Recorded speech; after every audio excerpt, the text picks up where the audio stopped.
Hi, it's Ty Ford, and today I'm in the studio with the Rode NTR. R stands for ribbon, and it's their first ribbon microphone. So it's bi-directional, and it's got a big hunkin' transformer on the bottom, and also active circuitry. So in this particular case, you need to use your phantom power. And if you're not used to ribbon microphones, here, let me turn it up, because I've got it pointed at the guitar right now. I'll just turn it up to me a little bit. Okay, so if you are just getting into ribbon microphones, you may have read somewhere that you're not supposed to use phantom power on them. Well, true, in the old days, and while it didn't always mean that you were going to break the ribbon, these days there are microphones out there that are ribbons that actually use phantom power to power a small circuit inside the microphone to give it a little extra boost. So that's what that's about. So what I want to do is just to play a little guitar. Actually, it's a very big guitar. Let me turn this back down. Well, before I go down there. This guitar is a baritone guitar, and that means that it sits between a regular acoustic guitar and a bass. The strings are 17 to 70 in size, so much bigger than you'd find on an average guitar. The scale's a little bit longer, and instead of being tuned from E to E, it's tuned down to C to C. You use the same fingering positions that you would on a normal guitar, but if I played an E chord on a normal guitar, and use that same fingering on a baritone guitar because I have it tuned down to C, instead of it playing a E chord, it would play a C chord. So that's the difference, and very sonorous, very big in sound. I'm going to spin the mic so that it gets the guitar now and not me as much, although I'm still getting into the side of it. And as I said before, this is a bi-directional microphone, and here's off the front and off the back. So if I want to show you the area where there is no, or as little sound as possible, called the null, there's one on this side and that side. If I talk into it and go, hi, test, 1, 2, 3, 4, 5, 6, 7, 8. So there's the null right about there. That's hearing as little of me as possible, and there's a null on both sides. In this particular case, it's aimed right at the guitar. Now, for miking acoustic guitar, a lot of people have for many years found that miking up around where the neck joins the body is a pretty good place to start. If you mic the sound hole, it gets entirely too woofy, and you don't want to do that normally unless it's a really strange sounding guitar. So what I'm going to do is start with it up here where the neck joins the body.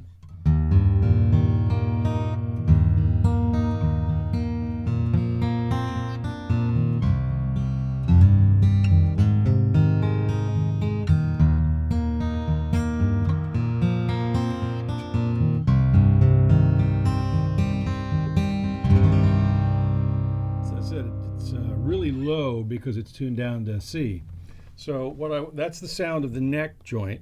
What I'm going to do is to play and move at the same time so you get a chance to hear how this NTR mic changes the pickup across the face of the guitar. And you may not be able to see this, but I'm about 10 inches out right now. So we're going to start at the neck joint. Just slide down. Sound hole.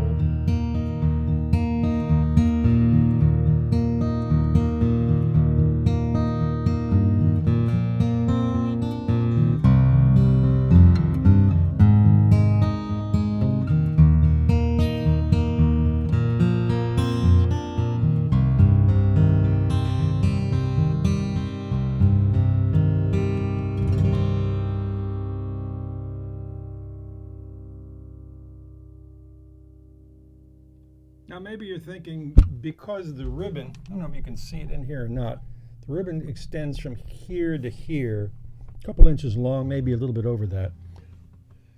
It's oriented horizontally. I have the strings oriented horizontally. The guitar is more or less horizontal. What happens if I change that? Is there any difference if I make it vertical against the horizontal? And I'll just do that. And that little knock, knock, knock that you hear, it's really interesting. See this little knob on the bottom? Rode put that there so that when you travel with the microphone, move it from one place to another while it's in the box, this little bolt or screw tightens up all the way, and it holds the ribbon in place to keep it from knocking around. So if it happens to be in your luggage somewhere bouncing around, this is a little bit better than just having it loose and flopping around. So I unscrew it, and I do notice there's a little boink.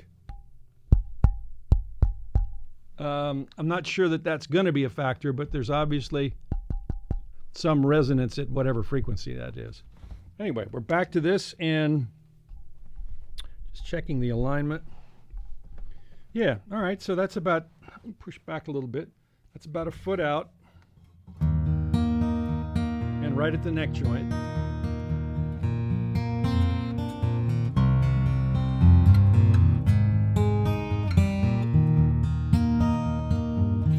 Sound hole.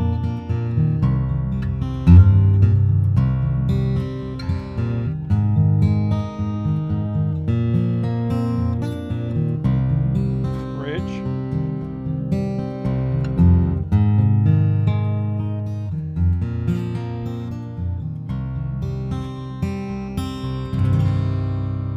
I'm going to move back a little bit further, even maybe a foot and a half. That's a good foot and a half, not quite 2 feet maybe. Now I'm right off of the sound hole.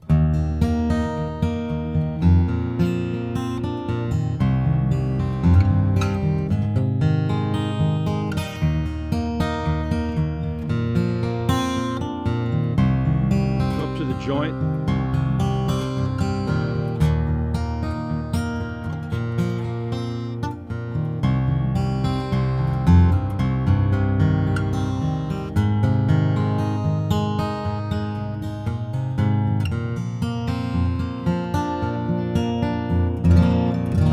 See, the difference is nowhere near as noticeable, and at this distance you're outside of that primary problem with proximity effect.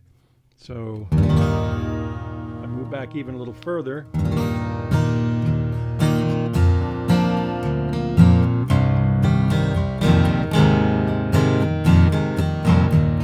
Now we're good 2 feet. Right in front of the sound hole at the moment.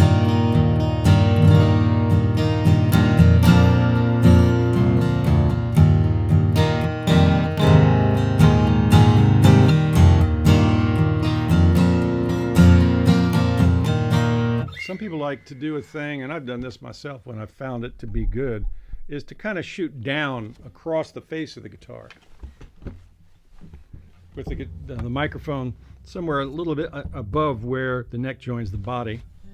And now, at this closest point, I'm about 4 inches away.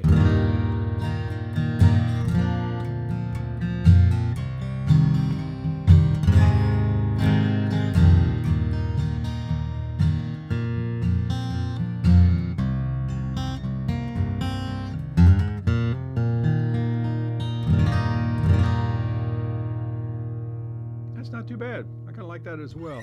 So it's the Rode NTR and the Martin J-28LSE, Grand J-28LSE, Baritone. I'll get the other 6-string up because if you haven't heard a baritone before, I fully understand, and that can be quite a surprise for you.